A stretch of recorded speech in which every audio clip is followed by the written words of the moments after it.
Goeiemôre vriende en baie welkom by ons oordenkings op hierdie pragtige Vrydagoggend.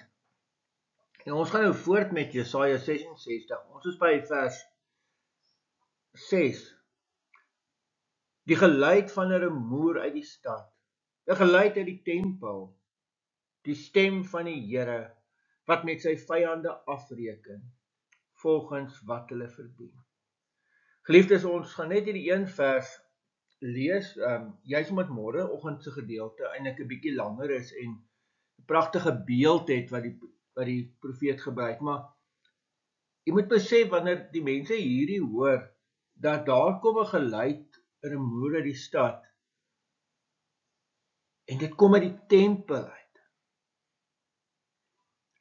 Dit sê so baie, dit sê God het teruggetrek by hulle.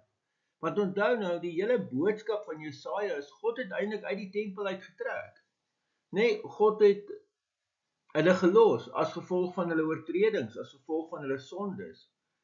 Nou, aan die einde van Jesaja, kry ons hierdie hele tyd wat God alles omkeer en alles nuut maak. Ons het nou die laaste paar dae baie daaroor gepraat.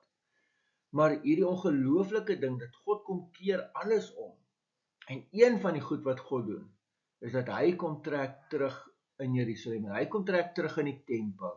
Hy kom bly weer by sy mense. En dan, wanneer hy praat, dan oordeel hy met sy vyande.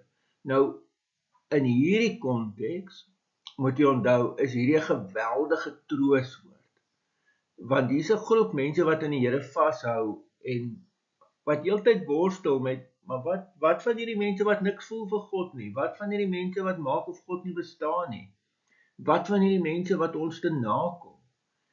So in 'n sekere sin is hierdie dan 'n antwoord ook op hulle gebede en op hulle vrae, dat God kom en God gaan dan ook afreken met die goddelose. So hierdie rumoer en hierdie geluid uit die tempel is vir die gelowiges 'n geweldige bron van vreugde.